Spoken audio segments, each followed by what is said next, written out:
तर होत नाही.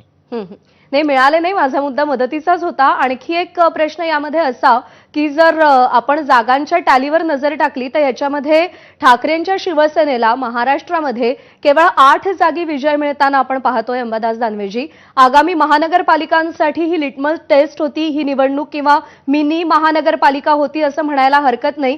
अर्थात या सगळ्या संदर्भात अंबादास दानवे यांच्याशी आपल्याला संवाद साधायचाच आहे. पण तुर्तास धन्यवाद अंबादास दानवेजी, आपण सविस्तर प्रतिक्रिया दिली त्यासाठी. आणि सध्या जे अपडेट आपण पाहतोय, भरत गोगावलेंची प्रतिक्रिया आहे, आगे आगे देखो होता है क्या, अत्यंत सूचक असं वक्तव्य त्यांनी केलेलं आहे. तर गोगावले दिलदार मनाचा माणूस आहे असं वक्तव्य चौगुले यांनी केलेलं आहे. चौगुले हे ठाकरे गटाचे नगराध्यक्ष पदाचे जिंकून आलेले उमेदवार आहेत आणि ते लवकरच शिंदेंच्या शिवसेनेत प्रवेश करतील अशी शक्यता वर्तवली जाते, अशी सूत्रांची माहिती आहे.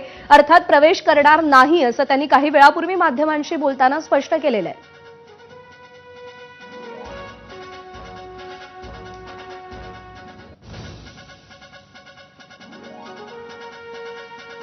तर कोकणात शिंदेंची शिवसेनाच मोठा भाऊ ठरलेली आहे. कोकणात 27 पैकी 11 जागांवर शिवसेनेचे नगराध्यक्ष विराजमान होताना आपण पाहतोय. कोकणात भाजपला 9 जागांवर विजय किंवा आघाडी मिळताना आपण पाहतोय.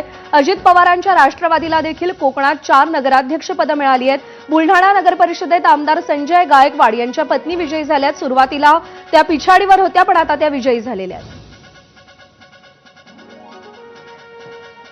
अतुल चौगुले जे आहेत ते शिंदे सेनेत विजयी झाल्यानंतर प्रवेश करणार अशी चर्चा रंगली होती.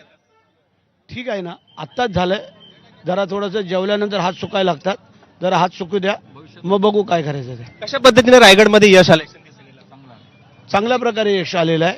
कारण आज जर आपण पाहिलं तर महाड, खोपोली, माथेरान हे आम्ही जिंकलेले आहेत.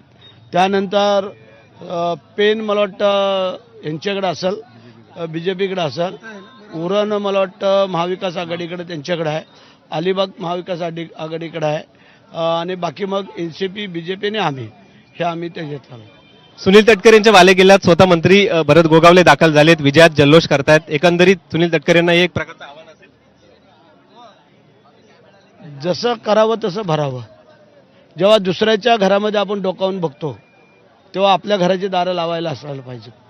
आणि त्या अनुषंगाने जेव्हा आमच्या मतदारसंघामध्ये जर ते एवढे मोठे ढवळाढवळ करत असतील तर आम्हाला का नको करायला? एक जशाच तसं उत्तर आहे. रोहा, मुरुड आणि अलिबागमध्ये देखील आमदार जे महेंद्र दळवी आहेत त्यांना देखील कुठेतरी यश आलेलं दिसत नाहीये. कुठेतरी कमी पडल्याचं वाटतं. असू शकतं ना, जे आहे ते स्वीकारणं आता गरजेचं आहे, त्याला पर्याय नाही. मेहनत घेतली प्रत्येकाने सगळ्यांनी, परंतु जिथं यश आलं ते आले आणि जिथं नाही आलं ते स्वीकारायचं आहे.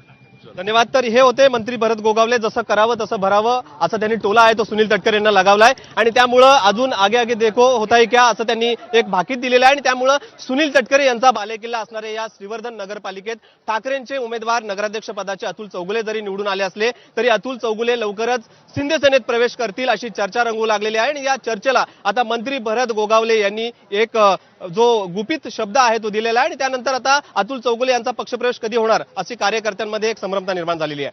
गणेश मापराळकर, एबीपी माझा, रायगड. तर शिवसेना ठाकरे पक्षाच्या ग्राउंड लेवल कार्यकर्त्यांचा हा विजय असल्याचं चौगुले यांनी सांगितलेलं आहे. ठाकरेंच्या नगराध्यक्षानं शिवसेनेच्या कार्यकर्त्यांना देखील या विजयाचं श्रेय दिलेलं आहे. आणि या सगळ्याच्या पार्श्वभूमीवर आगे आगे देखो होता है क्या असं भरत गोगावले म्हणालेले आहेत. चौगुले निवडून आल्यानंतर भरत गोगावले तातडीनं त्यांच्या विजयात सहभागी होण्यासाठी पोहोचले. ते दिलदार मनाचे आहेत असं देखील अतुल चौगुले म्हणालेले आहेत. ठाकरेंचे अतुल चौगुले हे शिंदेंच्या शिवसेनेत